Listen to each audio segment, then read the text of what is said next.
Hello ಮಕ್ಕಳೇ, ಇವತ್ತು ನಾವು 5ನೇ ತರಗತಿಯ ಕವಿ ಎ.ಕೆ. ರಾಮೇಶ್ವರ ಅವರು ಬರೆದಿರುವಂತಹ ಕನ್ನಡ ನುಡಿ ಪದ್ಯವನ್ನು ಹಾಡಿ ಕಲಿಯೋಣ. ಮಕ್ಕಳೇ ಬನ್ನಿರಿ, ಮಾತಂದು ಹೇಳುವೆ, ಚಿತ್ತವನಿಟ್ಟು ಆಲಿಸಿರಿ. ಕನ್ನಡ ನುಡಿಯಲಿ, ಕನ್ನಡ ಗುಡಿಯಲಿ, ಹೃದಯದ ಒಲುಮೆಯು ತುಂಬಿಹುದು.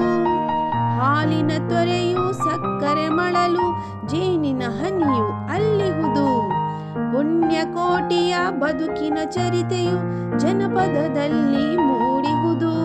ಸಂಚಿ ಹೊನ್ನಮ್ಮನ ಹದಿಬದೆ ಧರ್ಮವು ಥಳಥಳ ಅದರಲ್ಲಿ ಹೊಳೆಯುವುದು, ಥಳಥಳ ಅದರಲ್ಲಿ ಹೊಳೆಯುವುದು. ಶರಣರು ರಚಿಸಿದ ವಚನಗಳೆಲ್ಲವೂ ಬದುಕಿನ ಅಮೃತ ಕಣಜಗಳು. ದಾಸರ ನುಡಿಯಲ್ಲಿ ಅರಳಿದ ಚೆಲುವು ಕನ್ನಡದೊಲುಮೆಯ ಹವಳಗಳು, ಕನ್ನಡದೊಲುಮೆಯ ಹವಳಗಳು. ಬನ್ನಿರಿ ಮಕ್ಕಳೇ, ಕನ್ನಡ ಕಲಿಯಿರಿ, ಬದುಕಿನ ತಿರುಳನು ಅರಿಯುತ್ತಾ.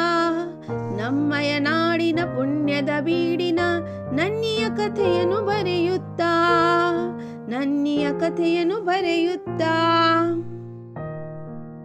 ಮಕ್ಕಳೇ, ಈ ಪದ್ಯ ನಿಮಗೆ ಇಷ್ಟವಾದರೆ ನೀವು ನನಗೆ ಲೈಕ್ ಮಾಡಿ, ಸಬ್ಸ್ಕ್ರೈಬ್ ಮಾಡಿ ಮತ್ತು ಶೇರ್ ಮಾಡಿ. ಧನ್ಯವಾದಗಳು.